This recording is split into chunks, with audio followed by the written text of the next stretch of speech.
ओम शांति, ओम शांति, ओम शांति।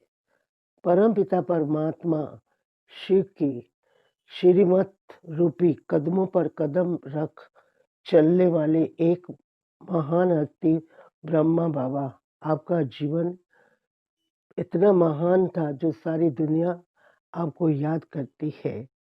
आपने शिव बाबा की श्रीमत को अपने जीवन में आचरण में ही नहीं लाया, बल्कि अपना जीवन ही बना लिया।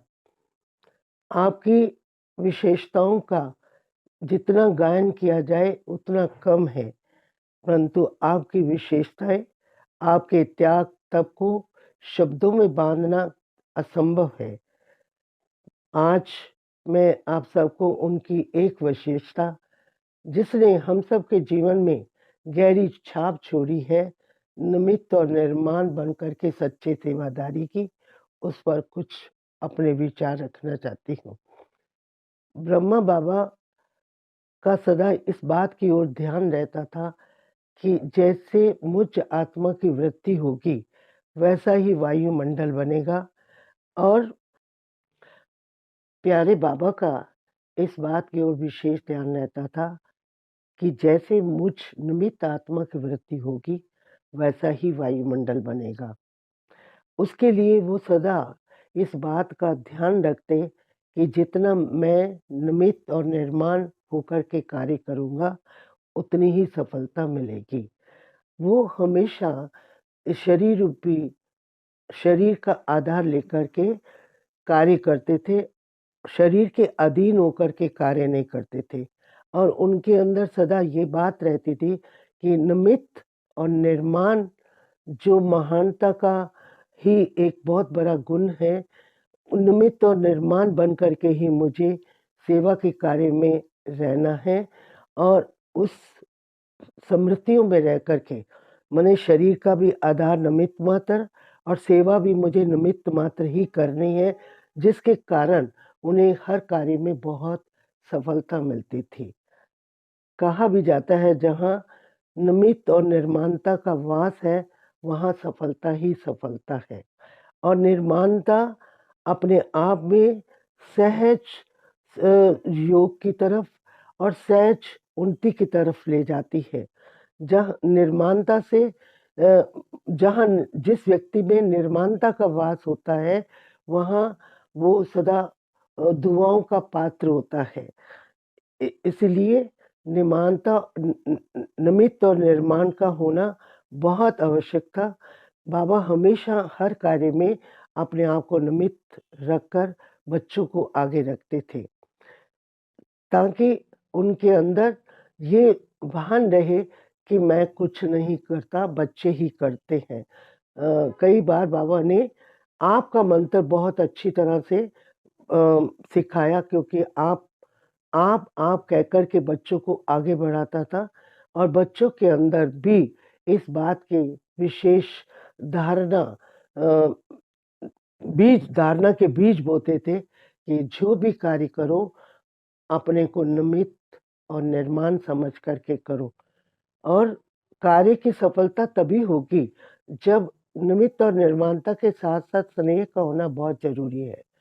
अगर हम स्नेह नहीं होगा तो हम बदलाव नहीं ला सकते, नम्रता नहीं आ सकती और हम किसी व्यक्ति को चेंज नहीं कर सकते हैं। परंतु कई बार ऐसा अनुभव करता है कि जहाँ ज्यादा स्नेह होता है, वहाँ निर्माणता भी नुकसानदायक होती है।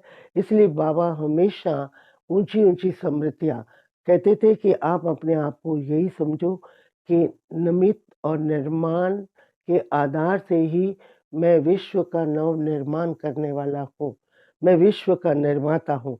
तो उससे क्या होगा कि सम्मान की प्राप्ति होती है, सम्मान में रहते, और जितना सम्मान में रहते उतना देह अभिमान से दूर रहते। और बाबा का हमेशा ही ये अटेंशन रहता और अपने बच्चों को भी इस प्रकार की शिक्षा देते कि हमें समाज के अंदर परिवर्तन लाना है, तो परिवर्तन वही आत्मा ला सकती है जो निमित्त और निर्माण बन करके चलेगी।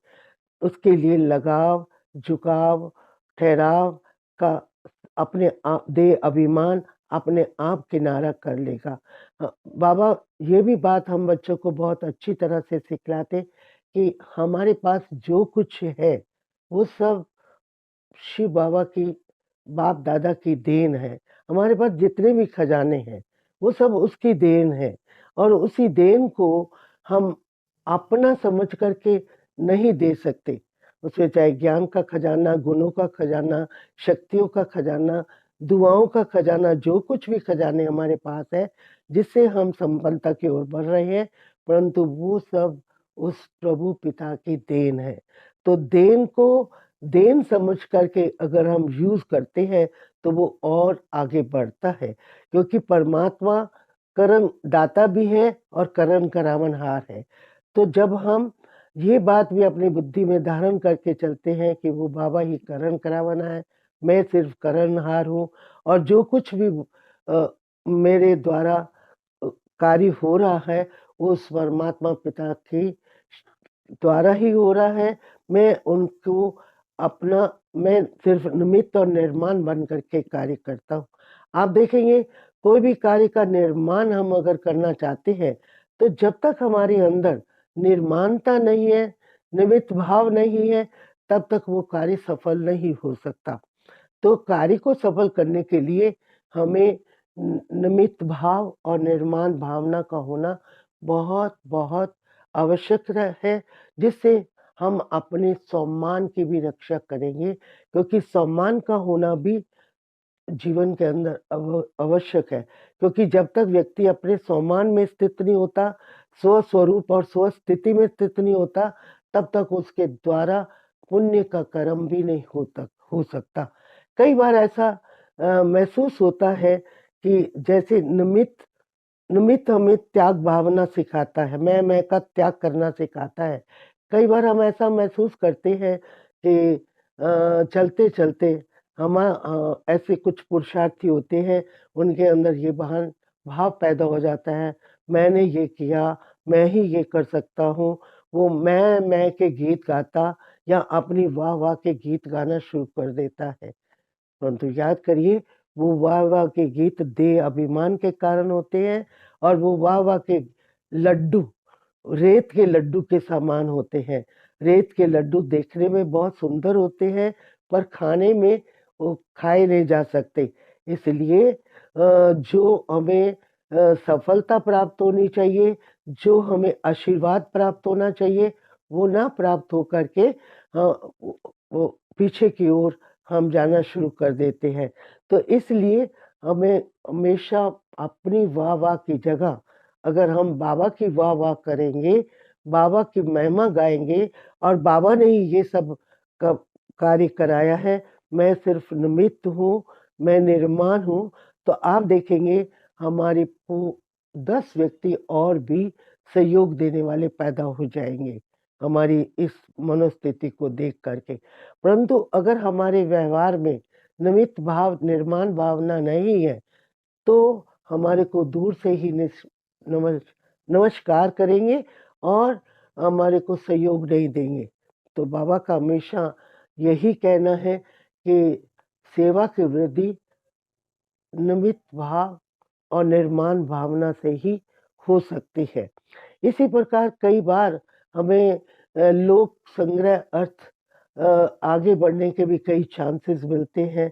जैसे बड़े लोग हमें ये कहते हैं कि आज इस कार्य के लिए तुम्हारे सहयोग की आवश्यकता है।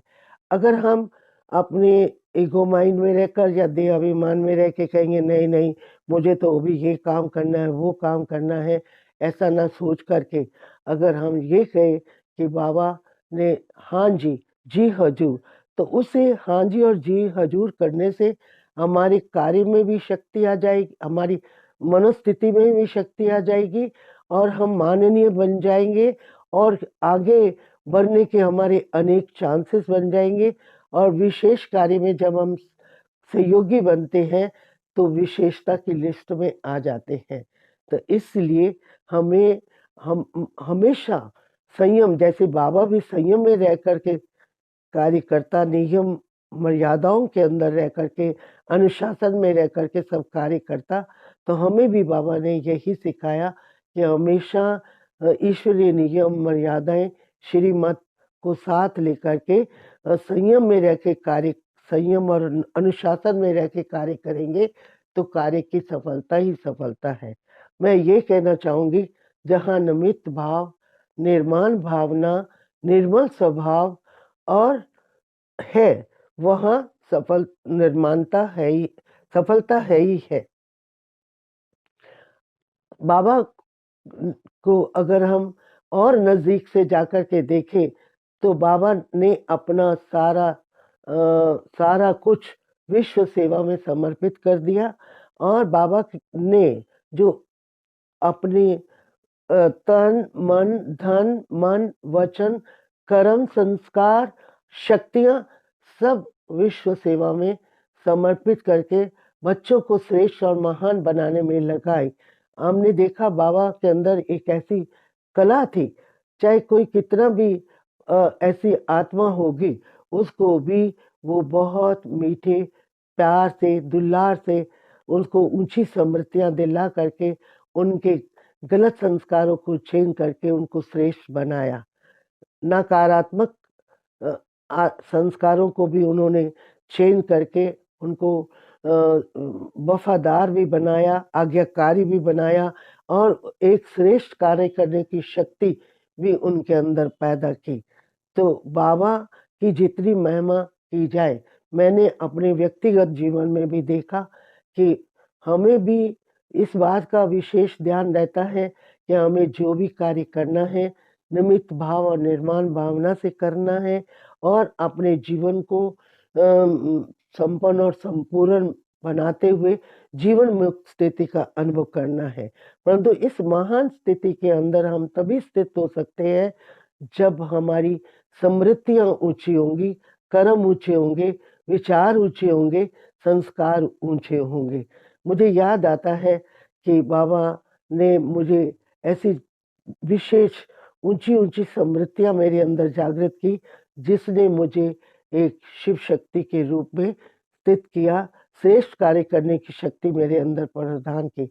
तो मैं हमेशा एक बात को अपनी बुद्धि के अंदर रखती हूँ कि मैं मस्तक मणि हूँ, मैं शिव शक्ति हूँ, मैं बाबा का राइट हैंड हूँ, और मैं राइट हैंड होने के कारण राइटियस काम ही करूँगी, और मैं गा गी के गीत नहीं गाऊंगी। मुझे याद आता है एक बार मेरी बाबा से मुलाकात हुई, और बाबा ने मुझे कहा कि बच्ची तुम काफ़ी आगे बढ़ रही हो, और भी आगे बढ़ सकती हो। तो मैंने बड़े निर्माण भाव से बाबा को कह दिया कोशिश करूंगी। तो बाबा ने कहा बच्ची, अगर तुझे आकर्षणीय मूर्त बनना है तो कोशिश से कभी कशिश नहीं होती है। तो तुम यही दृढ़ संकल्प करो कि मुझे आकर्षणीय मूर्त बनना ही है, क्योंकि तेरी संकल्पों की दृढ़ता, क्योंकि जैसा संकल्प एक बीज है, जैसा बीज आप अपने अंदर डालोगी उसके अनुसार तुम्हारी स्थिति बन जाएगी। इसी प्रकार मुझे एक और घटना याद आती है। बाबा ने मेरे को एक दिन बहुत स्नेह भरी दृष्टि देते हुए और मुस्कुराते हुए बोला, बच्ची तुम बाबा की श्रीमत के अनुसार ईश्वरी नियम मर्यादाओं को ध्यान में रखते हुए आगे आगे कदम बढ़ा रही हूँ। तो मैं भी बाबा के से बहुत स्नेह भरी दृष्टि ले रही थी। फिर बाबा ने मुझे बहुत प्यार और दुलार से कहा कि तुम कई बातों में बाबा को भी विन कर लिया, और अभी अगर बाबा के समान तुम सेवा करोगी तो मैं तुम्हारी फोटो अपने कमरे के अंदर रखूंगा। तो मुझे ये बात सुनकर के मेरे अंदर बहुत सारी शक्तियों का संचार भी हुआ, और फिर मैं बाप दादा की छत्र छाया, दीदी दादियों की छत्र छाया को में रहते हुए ईश्वरीय नियम मर्यादाओं का पालन करते हुए निमित्त और निर्माण भावना जो ऊंच और महान बनने की कला सिखाती है, वो उसको अपने साथ लेते हुए सदा पुरुषार्थ में तत्पर रहती हूँ, और यही लक्ष्य लेकर के चलती हूँ कि जैसे पिताश्री ब्रह्मा बाबा ने निमित्त और निर्माण वृत्तियों से और सद्भाव और सद्भावनाओं की पवित्र गंगा को बहाते हुए अनेक मनुष्य सभी बच्चों को अपने साथ लेकर के नव निर्माण के कार्य को किया है, ऐसे ही हमें भी बाबा के समान अपने आप को ऐसे श्रेष्ठ और महान स्थिति में स्थित करने के लिए सदा नमित भाव और निर्माण भावना और निर्मल स्वभाव को अपने साथ रखते रखते आगे बढ़ना है। क्योंकि अभी हम सब ये जानते हैं कि ये हम समाप्ति की ओर बढ़ रहे हैं और इस समाप्ति वर्ष में हमारा लक्ष्य यही होना चाहिए कि हमें संपन्न और संपूर्ण बनकर निमित्त भाव और निर्माण भावना से ही आगे बढ़ना है और अपने जीवन को बाप के कदमों ब्रह्मा बाबा के कदमों में कदम रख करके श्रेष्ठ संपूर्ण कर्मातीत बन करके घर चलना है। ये जनवरी मास में खास जनवरी मास बहुत प्रेरणाओं को लेकर के आता है, क्योंकि ये जनवरी मास खास पिता श्री ब्रह्मा बाबा के सुंदर कदमों की याद दिलाता है कि कैसे बाबा के चढ़ते कदम संपूर्णता को प्राप्त हुए। ऐसे ही हमें भी अंतर्मुखी और एकांतवास में को धारण करते हुए अपनी आंतरिक स्थिति को इतना सशक्त समर्थ बनाना है और हर दशा और दिशा के अंदर अपने आप को ऐसा श्रेष्ठ और संपूर्ण बनाते हुए अपने घर चलना है। तो उसके लिए मैं यही कहूँगी कि आत्म समृद्धि अपने आप को श्रेष्ठ बनाने के लिए आत्म समृद्धि एक कुंजी है। आत्म समृद्धि से प्राप्त पवित्रता एक पूंजी है। पवित्रता से प्राप्त प्रसन्नता एक सच्चा सुख है। तो इस सच्चे सुख को अपनाने के लिए और संपूर्णता की मंजिल तक पहुंचने के लिए फरिश्ता स्वरूप बनने के लिए कर्मातीत अवस्था को प्राप्त करने के लिए हमें सदा दृढ़ संकल्पी होना चाहिए और दृढ़ संकल्प की गोल्डन चाबी को अपने साथ सदा रखना चाहिए, क्योंकि वो गोल्डन चाबी ही सर्व खजानों की नींव है, सर्व खजानों की खान है ना। तो इस खान तक पहुंचने के लिए ये कहा जाता है कि एक कदम हम चले, एक कदम तुम चलो, कदम से कदम मिला के चलो तो मंजिल पर पहुंच जाएंगे। तो मेरे प्यारे भाई बहनों, मेरी आप सबके प्रति यही शुभकामना और शुभ भावना है। कदम से कदम मिला के चलेंगे तो संपन्नता और संपूर्णता की मंजिल को हम जल्दी प्राप्त कर सकते हैं। ओम शांति शांति शांति।